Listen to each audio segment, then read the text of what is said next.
Sahabat Mimbar Jati yang berbahagia, berkah Ramadan ini tentunya kita lanjutkan dengan pembahasan kita bagaimana kemudian akhirat kita genggam, maka dunia akan mengikuti kita. Bahwa Al-Imam Ibnu Qayyim Al-Jauziyah telah mengajarkan kita bahwa hidup penuh dengan keputusan dan pilihan-pilihan yang mestinya menjadikan kita menjadi revolusioner dalam memutuskan apa yang ingin kita laksanakan. Betapa dalam kehidupan akan selalu dipilihkan, dipertontonkan, baik itu urusan dunia dan urusan akhirat.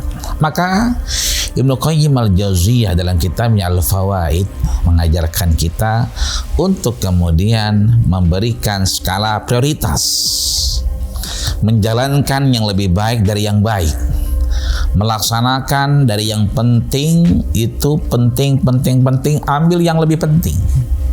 Maka ketika bertemu satu urusan dengan urusan lainnya, dunia dengan akhirat dalam satu titik yang harus kita putuskan, beliau mengajarkan, maka pilihlah akhirat, genggamlah dia, maka dunia pun akan mengikuti kita.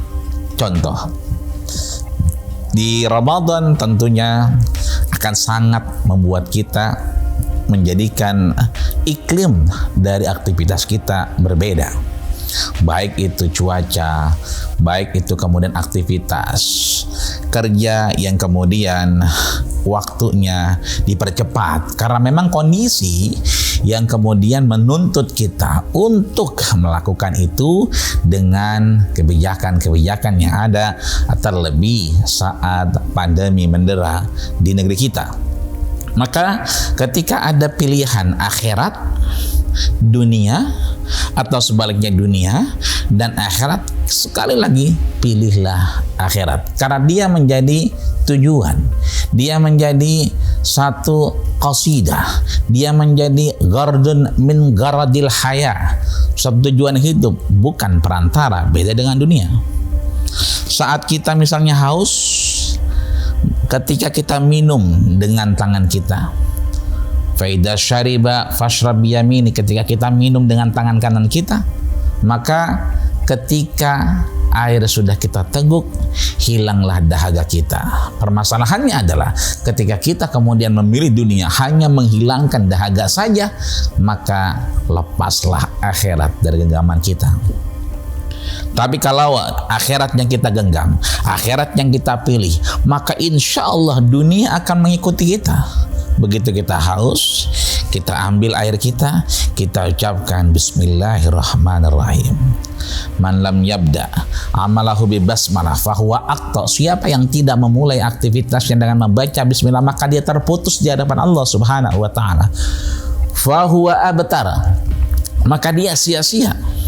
Ketika kita ambil air kita baca bismillah, hilang dahaga kita dan kita mendapatkan akhirat, amalan ganjaran yang luar biasa, syukur kepada Allah Subhanahu wa taala. Begitupun aktivitas kita di kantor, di perjalanan, mulai dari rumah kita menuju tempat di mana kita berjihad untuk melaksanakan kewajiban kita menafkahi anak, istri, keluarga tercinta, haruslah yang berkendaraan memulai kendaraannya dengan bacaan bismillah. Sehingga akhirat menjadi tujuan, dunia pun mengikuti.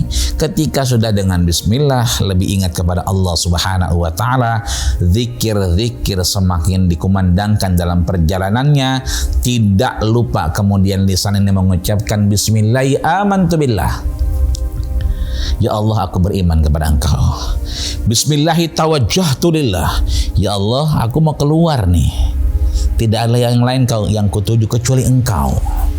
Bismillahi tawakkaltu ala Allah. Tidak ada yang bisa bergantung kecuali pada Engkau, ya Allah. Bismillahi tawakkaltu ala Allahi wala haula wala quwwata illa billah. Tidak ada daya upaya kecuali Allah Subhanahu wa taala yang memberikan kekuatan kepada kita. Itu artinya ketika akhirat kita jadikan sebagai pilihan, dunia kemudian mengikuti. Urusan dunia, perkantoran, tanggung jawab pun akan mengikuti. Masuk ke kantor kita dengan mengucapkan assalamualaikum ke ruangan kita, meskipun tidak ada orang, hanya kita yang masuk, tetap kita memulainya dengan kalimat-kalimat thayyibah, kalimat-kalimat yang baik. Salam adalah doa. Jika kita mengucapkan assalamualaikum, maka terbukalah pintu-pintu rahmat Allah Subhanahu wa Ta'ala. Ketika kita menghadap laptop kita, komputer kita, melaksanakan kewajiban kita, membuat laporan keuangan yang menjadi tanggung jawab kita, maka kemudian ketika kita memulainya dengan akhirat, sekali lagi dengan akhirat, maka kita insya Allah pada satu pilihan yang luar biasa menggenggam itu, maka dunia akan mengikuti kita. Sebaliknya, kalau kita hanya kemudian menggugurkan kewajiban kita untuk membuat laporan keuangan tanpa kemudian kita menyatakan kepada Allah Subhanahu wa Ta'ala bahwa semua akan dicatat oleh Allah Subhanahu wa Ta'ala, inna sam'a ya kan wal basar wal fuad kullun ulaika kana anhu mas'ula. Semua yang kita dengar, semua yang kita lihat, semua yang kita tulis, kita catat. Bahkan yang ada dalam hati, tentunya semua akan dimintai pertanggungjawaban oleh Allah Subhanahu wa Ta'ala. Bagaimana mungkin ketika kita sudah melakukan aktivitas pekerjaan kita dengan susah payah, dengan segala keterbatasan WFH, hanya menggugurkan kewajiban saja, letih dan payah yang kita dapat. Kalau kita memulainya dengan akhirat, pilihan kita dengan akhirat, maka terasa mudah, terasa nyaman, terasa ringan untuk kita jalankan, karena memang ini bukan tujuan, ini wasilah menuju ridho Allah Subhanahu wa Ta'ala. Dengan demikian, agama yang kita pilih, akhirat yang kita jalani, kita meresolusikan itu, maka dunia akan mengikuti kita. Maka bagaimana nantinya agama mengajarkan kita, Rasul mengajarkan kita agar tidak menjadikan akhirat itu salah dan dunia tempat kita tinggal pun salah, maka bagaimana kita menggenggam akhirat, maka dunia akan mengikuti.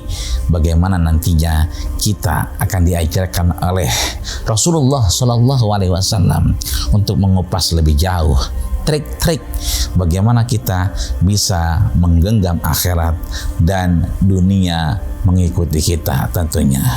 Jangan kemana-mana, tetap di Tawaf TV.